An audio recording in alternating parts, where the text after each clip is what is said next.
trazer para cá, mas a gente conseguiu. E é isso. Agora eu gostaria de chamar a Priscila, do Centro Cultural Coreano, para dar umas palavrinhas para vocês também, por favor. Boa tarde, sou Priscila, gestora de comunicação do Centro Cultural Coreano no Brasil. É uma grande alegria dar as boas-vindas ao lançamento do filme Na Teia da Aranha no Brasil e da realização da 14ª Mostra de Cinema Coreano, um dos projetos mais importantes do nosso calendário cultural. O centro, fundado em 2013, hoje localizado na Avenida Paulista por 6 anos, tem como missão promover o intercâmbio entre o Brasil e a Coreia em diversas áreas, das artes e da gastronomia, ao idioma e ao cinema. Nesta edição, apresentamos 22 filmes, incluindo títulos inéditos no Brasil e produções que refletem sobre os 80 anos da libertação da Coreia. Também temos o prazer de receber grandes nomes do cinema coreano, como os diretores Kim Ji-yoon, que está presente aqui, e a Chon Son-young, que estaremos recebendo amanhã, além do curador desta mostra, o crítico Oh Dong-jin, que está presente nesse lugar. Esperamos que essa programação traga novas descobertas e fortaleça ainda mais laços culturais entre o Brasil e a Coreia. Obrigada. 안녕하세요. 한국에서 온 영화감독 김지훈입니다. Olá, eu sou o diretor Kim Ji-yoon, vim da Coreia. 올라라는 말을 내가 먼저 하려고 했었는데 깜빡이 전에 올라. Esqueci. Eu que ia dizer primeiro. Olá. 어제 30시간 넘게 한국에서 완전히 이제 그냥 공항과 비행기 안에서만 이제 30시간 넘게 있어가지고 이제 제 컨디션이 아닌데 오늘 여러분들과 재미있고 즐거운 시간 열심히 해보겠습니다. 감사합니다. Bom, estou vindo da Coreia desde ontem, eu estou 30 horas no avião, no aeroporto, então não estou numa condição tão favorável, mas gostaria de ter um momento prazeroso com vocês. Vamos nos divertir. 그래서 뭐 거미집을 중심으로 뭐 이제 얘기를 많이 하겠지만은 뭐 꼭 거미집 아니더라도 제 영화라든가 아니면 뭐 영화 전반적인 어떤 얘기들을 즐겁게 나눌 수 있었으면 좋겠습니다. Bom, provavelmente nós vamos falar por volta de filme Na Teia da Aranha, porém a gente pode expandir a conversa para outros filmes meus ou também cinema em geral. 그리고 또 인사를 좀 빠뜨릴 뻔했는데 이렇게 그 브라질은 이제 처음인데 지금 여기서 보내는 시간 뭐 1분 1초들은 너무나 새롭고 너무나 또 충격적이고 너무나 신선하게 좀 보내고 있습니다. 하여튼 초청해 주셔서 감사드리고 즐거운 시간 되길 바라겠습니다. Bom, quase esqueci dessa informação, mas é a primeira vez que estou aqui no Brasil e cada minuto, cada segundo eu estou passando um tempo prazeroso e inovador, que chega com bastante frescor a mim. Então, eu gostaria de agradecer ao convite e vamos ter um momento divertido. 그 거미집에 대해서 얘기를 할 텐데 사실 이제 거미집을 만들게 된 그 가장 깊은 그리고 가장 강렬하게 이 영화를 좀 만들어야겠다 생각을 하게 된 동기는 한국을 포함해서 영화 산업이 전반적으로 침체기, 팬데믹 이후로 이제 그런 시기를 거쳤기 때문에 앞으로 영화 산업은 어떻게 될 것인가, 영화라는 것은 어떻게 될 것인가에 대한 어떤 강한 의문과 그리고 강한 어떤 그 불안감 때문에 만들어진 이유가 있어요. 그건 차차 다시 말씀드리겠습니다.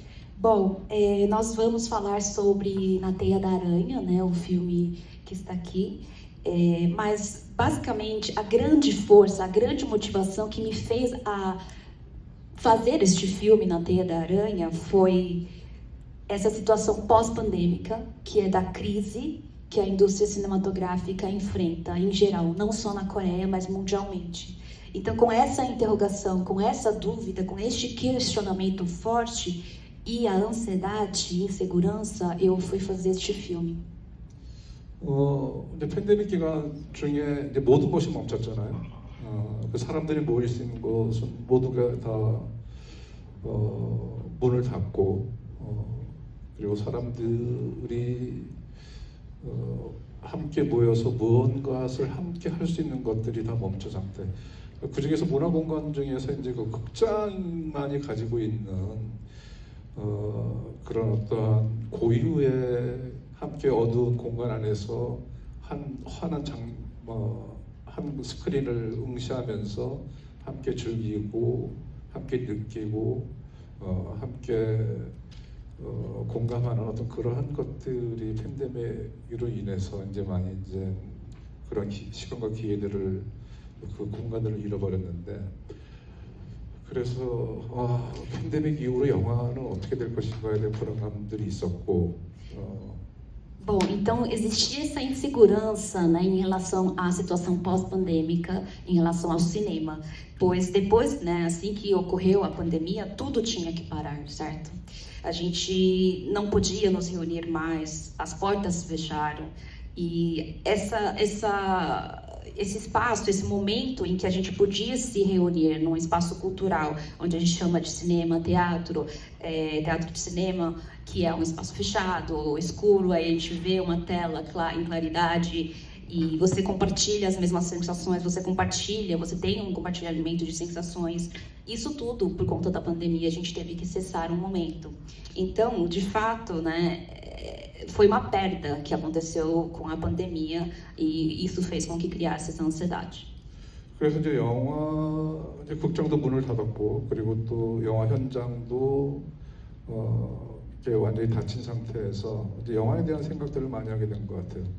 그래서 영화는 앞으로 계속 살아남을 것인지 그래서 그런 기간 동안 문이 닫혀 있는 그 기간 동안 영화에 대한 생각들을 많이 하게 됐고 과연 영화란 무엇인가 또는 나는 영화를 사랑하고 있는가 나는 아직도 영화에 대한 열정이 있는가 이런 영화에 대한 기본적인 아주 또 다시 근원적인 생각들을 많이 했던 기간이 역설적으로 영화를 찍을 수 없고 극장을 갈 수 없는 그 기간에 많이 생각하게 됐던 것 같아요. Bom, então assim que as portas fecharam, né, dos cinemas, assim que as gravações, né, as portas de gravações fecharam, né, então a gente não tinha set de filmagem. Tudo isso me fez questionar e me fez pensar sobre o próprio filme. Então, como que seria o futuro do filme? Será que a indústria cinematográfica vai sobreviver? O que é o filme? O que é cinema para mim? Ainda eu amo cinema? Ainda tenho essa paixão? Então eu acabei concentrando meus pensamentos nos básicos, nos conceitos fundamentais, paradoxalmente, enquanto a gente não podia gravar. 영화라는 매체가 사실은 시작되면서 우리나라 한국뿐 아니라 전 세계적으로 이제 영화가 위기를 맞았던 시기들은 항상 있었죠. 팬데믹 이전에도 그 텔레비전의 대량 보급으로 인해서 한 번 또 위기를 있었고 우리나라 같은 경우에는 팬데믹에 영화 산업이 위축된 것과 맞먹을 수 있는 그런 시기가 언제였나 보니까 1970년도 70년대에 군사 정권 독재 시절 때에 국가 권력의 어떠한 그 엄청난 억압으로 영화뿐만 아니라 문화 전반적인 그 어떤 그 검열이라든가 또는 어떤 그 반국가적인 또는 국가에 대한 어떠한 국가 권력에 대한 저항성 있는 어떤 모든 문화 전반에 걸친 억압들이 있었어요. 그래서 1970년대 한국 영화가 그런 어떤 그 살인적인 그리고 혹독한 국가 권력의 어떤 검열에 의해서 우리나라에서 이제 그런 어떤 암흑기를 맞고 있었는데 팬데믹 이전에 또 이러한 어떤 시련이 언제 있었나 생각했더니 1970년대였고 그래서 거미집의 영화적인 배경이 1970년대에 그 선배들은 어떻게 이러한 위기를 돌파해 나갔는가 이런 것들을 거미집을 통해서 얘기해 볼 수 있지 않을까 생각도 들었습니다. 물론 이제 그 문화 검열이라든가 영화 검열이 이 영화의 어떤 그 큰 주제는 아니지만은 그 시대의 분위기에 우리 선배 영화인들은 이러한 영화의 침체기 시련기를 어떻게 돌파했는가 이런 것들을 고민하게 되었고 그래서 거미집의 시대적 배경으로 활용할 수 있었던 것 같아요.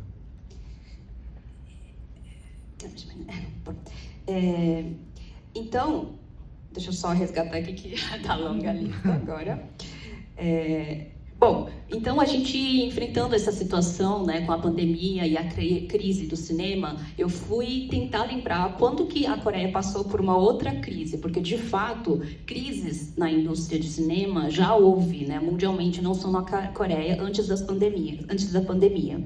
E aí, por exemplo, quando a TV foi se popularizando, né, a entrada de TV, televisão, que também serviu como, né, o motivo para a crise, que a gente chamaria de uma das crises na indústria de cinema.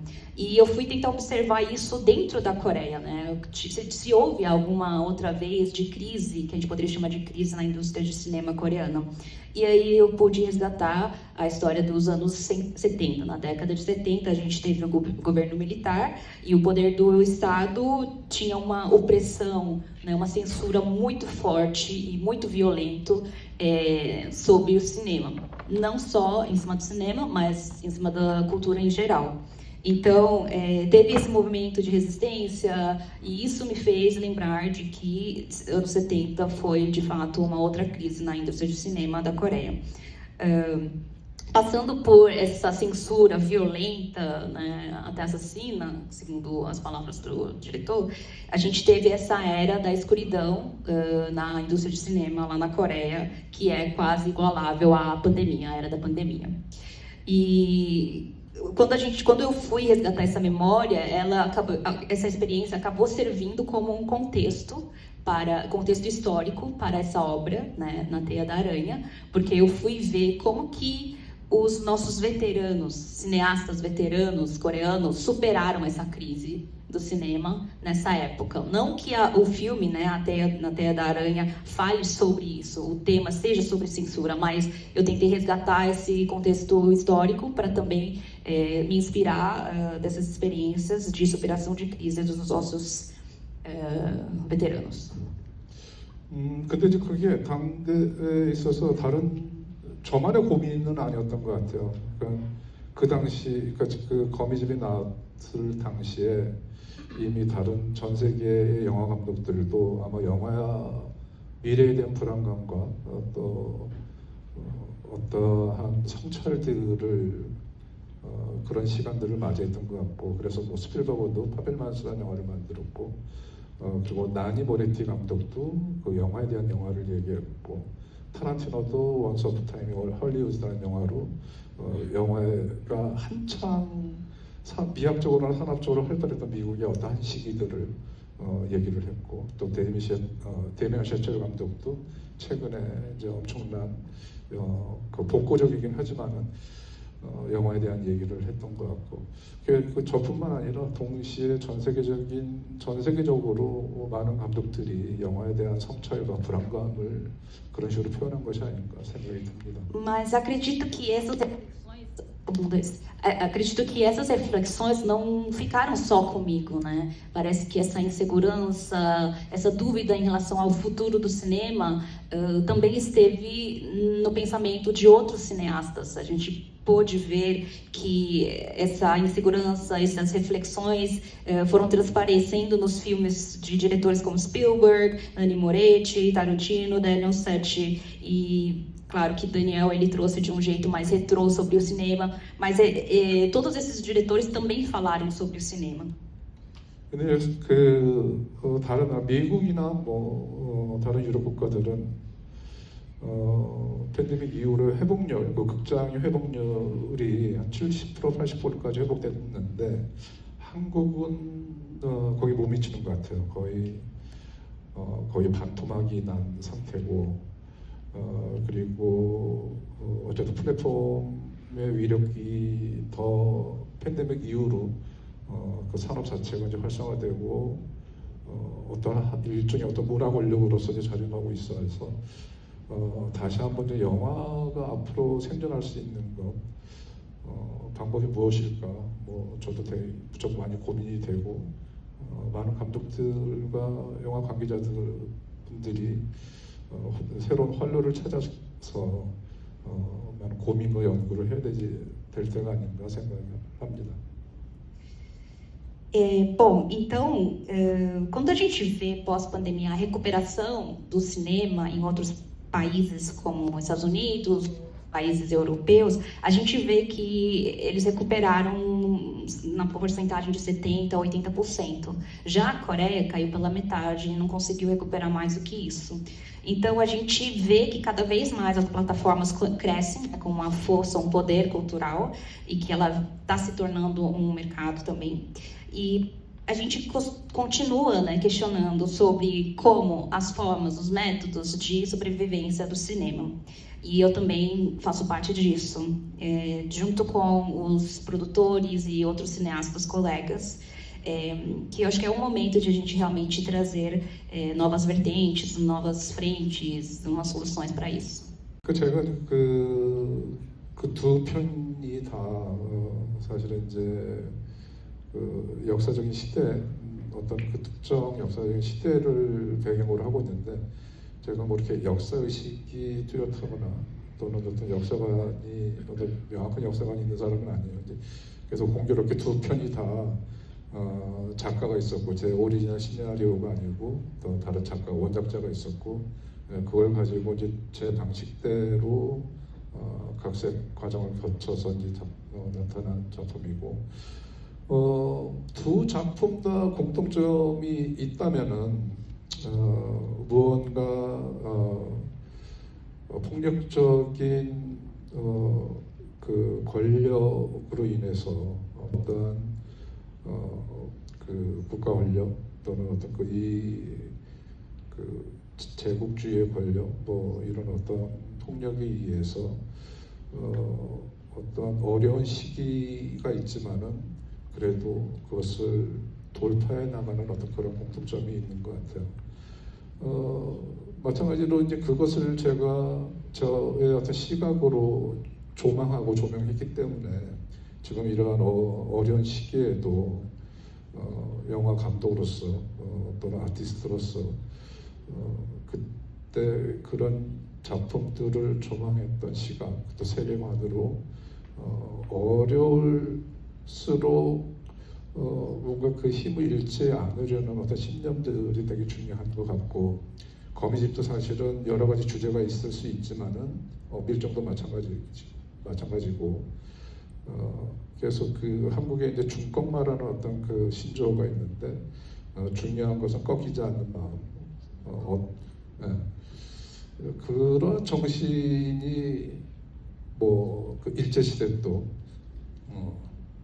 일제 강점 밑에도 다시 뭐 그 해방을 했고, 민족의 자존심과 독립을 찾았고, 그리고 포압적인 어떤 국가 권력의 어떤 포압적인 그 시간 밑에서도 또 20세기, 21세기 들어와서 한국 영화의 르네상스를 맞았고, 미학적으로나 산업적으로나 가장 큰 어떤 그 성과를 올렸던 시기가 도래했던 것처럼 그런 지나간 역사에서 무언가 우리가 배울 수 있는 것, 그러니까 역사는 지나간 시절이 아니라 그 시간을 통해서 현재 어떤 것들의 의미가 무엇이 있는지를 이제 물어보는 그것이 진정한 올바른 역사의식이라는 생각이 들고 역사관이라는 생각이 들거든요. 그래서 역사를 통해서 우리가 무엇을 배울 수 있는가를 난 두 영화에서 충분히 얘기했다고 생각이 듭니다. 그래서 이제 그러한 어떤 어려울 때 신념을 잃지 않고 계속 돌파해 나가는 것, 꺾이지 않는 것, 이런 것들이 중요하다고 생각이 들어요. Bom,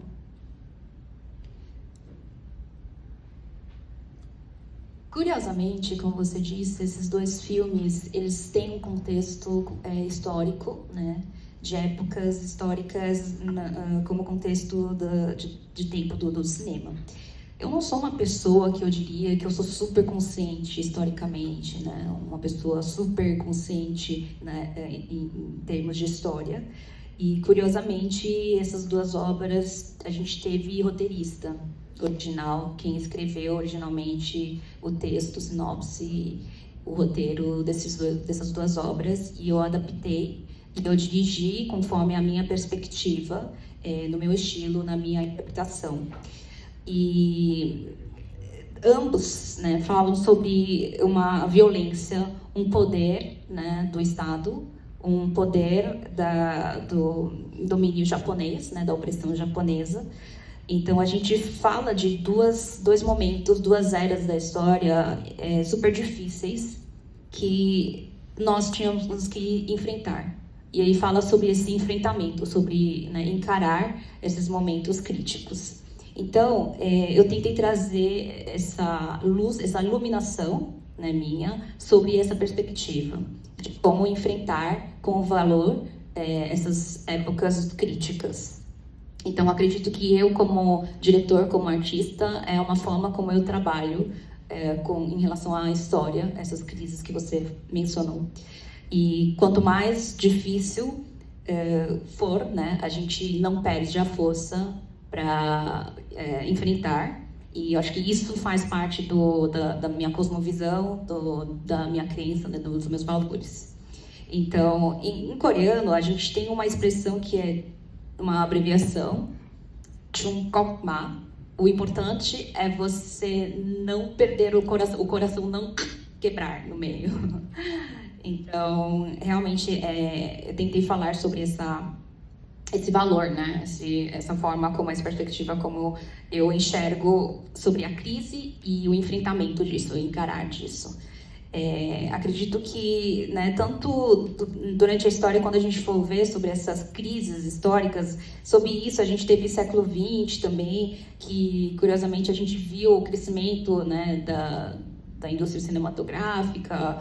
Então, quando a gente olha para trás a história, eu acredito que existe, o importante é a gente olhar o que a gente pode aprender e quais são os significados desses tempos do passado, né? Então, não viver o passado, mas sobre esses questionamentos e essas reflexões do significado, que é o mais importante e o que a história nos herda.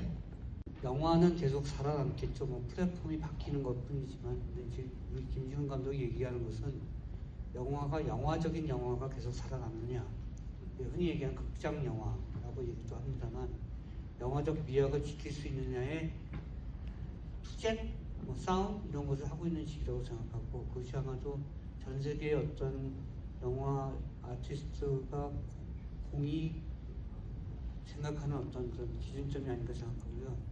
지금 한국에서 영화적인 영화를 만들기 위해서 고군분투하는 대표적인 감독이자 그리고 가장 활발하게 활동하는 감독이고 가장 전투적으로 영화를 만들고 있는 감독이어서 이번 브라질 한국영화제에 이렇게 모시게 됐습니다. 그 점은 굉장히 반갑게 생각하고, 아마도 이번 두 편의 영화를 통해서 한국 영화가 어떤 기점에 서 있는가를 직접 확인할 수 있을 거라고 생각합니다. O cinema coreano está passando por transformações, de fato, está nesse processo de transformação. Claramente, a plataforma chegou, o filme vai sobreviver, o cinema vai sobreviver, mas acho que a dúvida, né, a interrogação que muitos cineastas jogam, refletem, é sobre a gente vai conseguir fazer o cinema, que é cinema de verdade, cinematográfica, vai sobreviver? Acho que é sobre isso, né? Então, de fato, existe uma luta, uma resistência em relação a isso. Será que a gente conseguiria proteger, né, essa arte de cinema como do jeito que ela seria?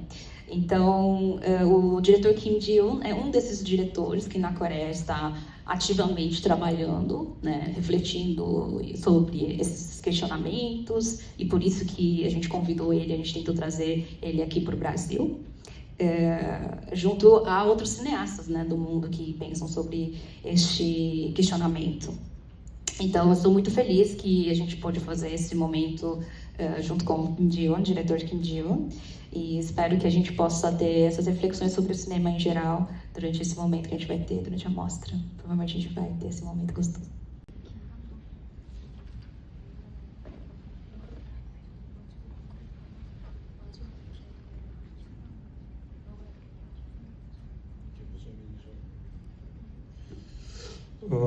되게 이제 그 현학적인 질문이어서 철학적인 질문인 것 같은데 Parece ser até uma pergunta filosófica. 제4의 벽이라는 것이 A quarta parede. 무엇을 의미하는지는 모르겠지만 제가 느끼기에는 어떤 예술가로서의 어떤 모든 어떠한 개인적인 성취욕 또는 개인적인 어떤 욕망 이런 게 무너지고 작품의 온전히 창작에 대한 어떤 모라의 순간들 아마 이제 그 몰입되고 자아를 잃어버릴 정도의 모라의 순간을 얘기하는 것이 아닌가. Talvez não seria esse momento onde derruba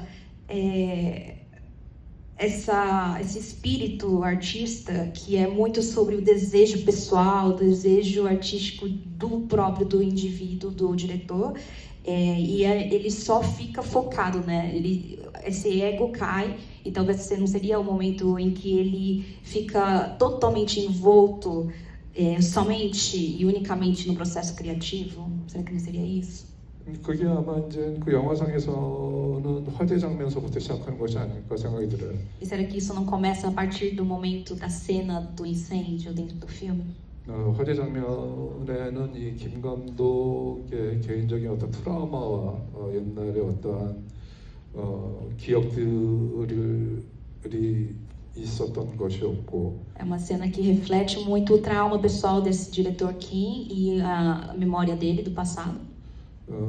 그리고 모든 그 영화 관계자들, 김 감독뿐만 아니라 모든 영화 관계자들도 가장 긴장했던 순간들이고 창작자로서 온갖 모든 신경이 곤두서 있던 그런 장면에 막 이렇게 그 문으로 이제 처음 발을 내딛는 어떤 그런 순간이었을 거라 생각이 들고. Porque é o momento de partida, onde você vê toda a tensão, né, de toda a equipe, todos os produtores, não só do diretor Kim, mas é o momento mais sensível.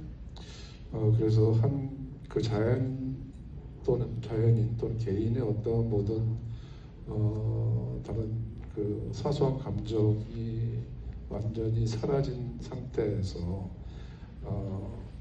온전하게 어떤 그 작품의 어떤 순간과 창작의 순간을 맞이하는 어떤 상태가 있는데 저도 뭐 많이는 느껴보지 못했지만 현장에서 자신을 잃어버리고 온전하게 그 작품이 어느 순간 뭔가 이렇게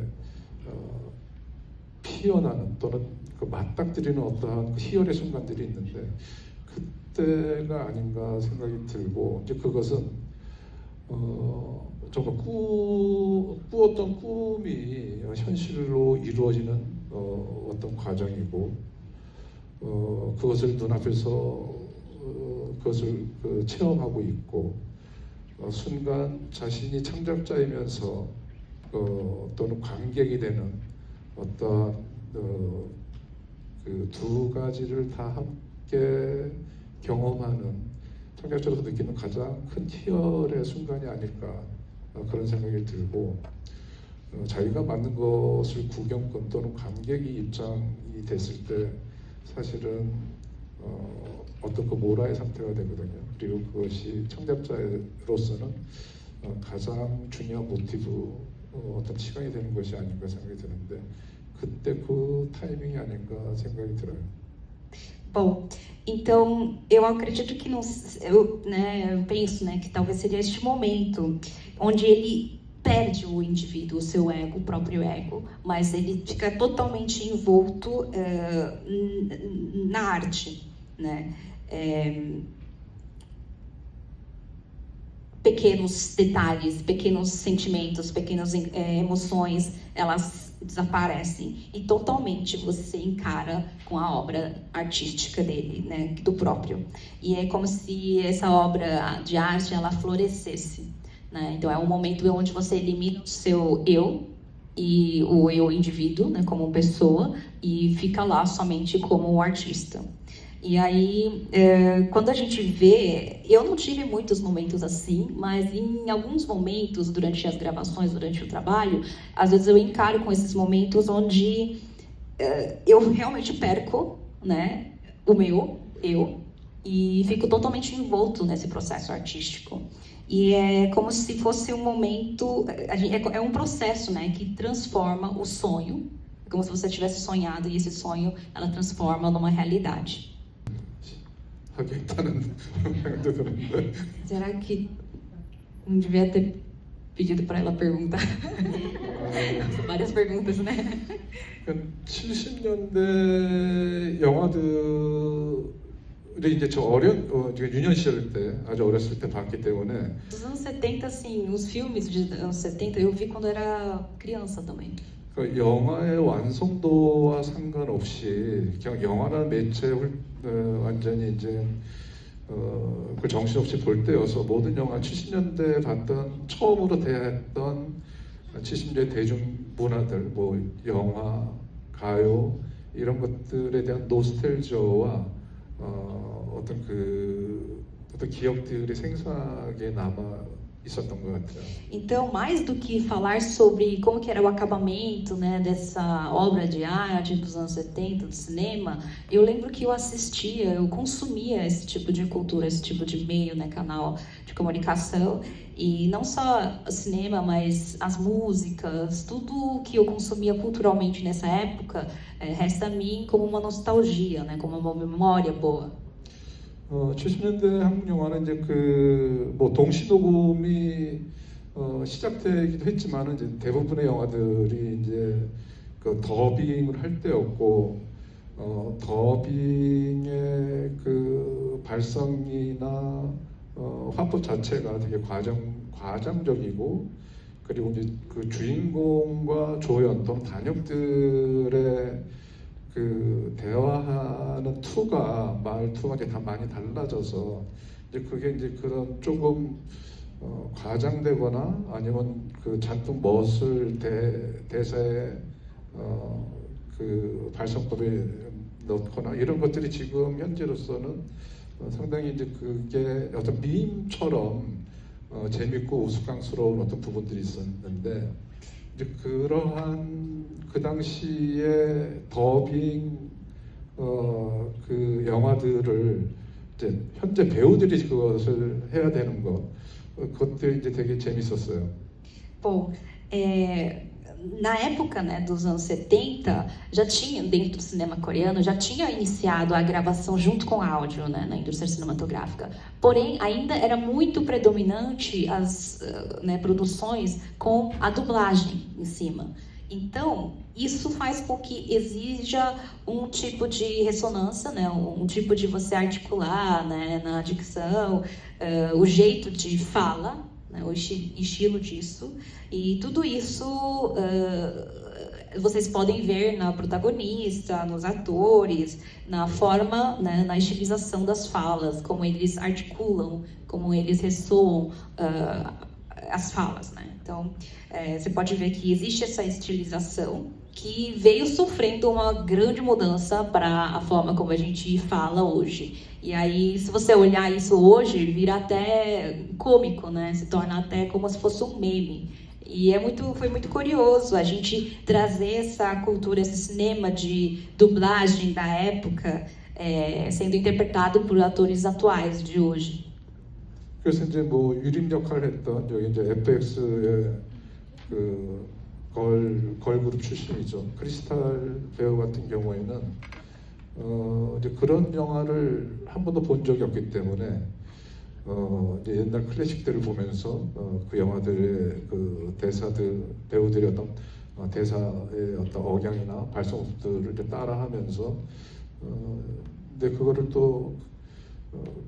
경험하지 못했던 세대의 배우가 그 옛날 선배들의 영화들, 고전 클래식들을 보면서 그 발성법과 대사 치는 법을 배워서 현재 영화 연기로 임했을 때 그 배우들도 무척 이제 그 작업 자체도 재밌어 했고 그리고 현재 관객들이 옛날 영화의 성우들이 더빙했던 그 톤으로 연기하는 어떤 살짝은 드라마틱하고 살짝은 과장스럽게 하는 것들을 연기 자체도 재밌게 했던 것 같고 관객들도 그런 것들을 되게 새롭게 재밌게 봤던 부분들이 있어야 되는데 이제 여기서 이제 그 뉘앙스 차이를 어떻게 이제 구별을 할지 모르겠는데 한국에서 이제 그런 것들을 되게 재밌게 봤던 것 같아요.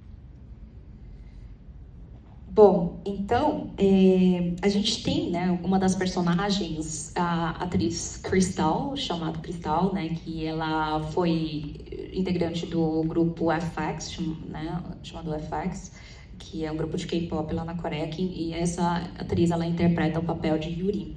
Ela nunca tinha assistido um filme desse tipo, dublado. E aí ela teve que estudar assistindo os clássicos, né, assistindo os seus veteranos.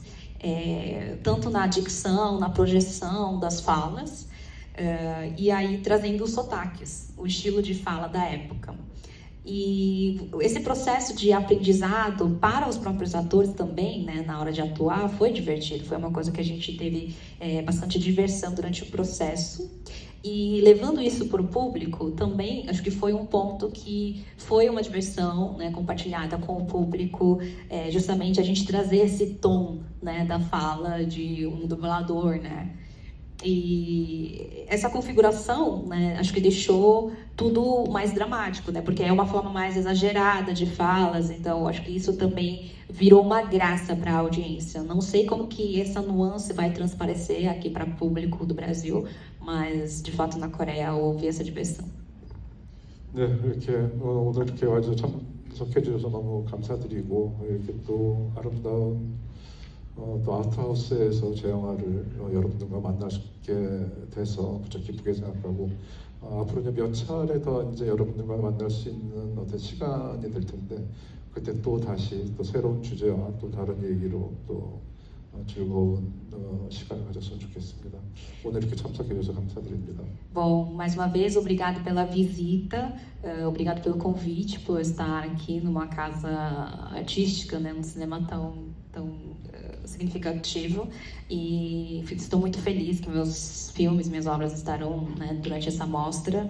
Espero que vocês curtam esse momento, esse tempo que a gente vai desenrolar durante a mostra. A gente vai ter mais alguns encontros, espero ter um momento divertido com vocês explorando novos assuntos.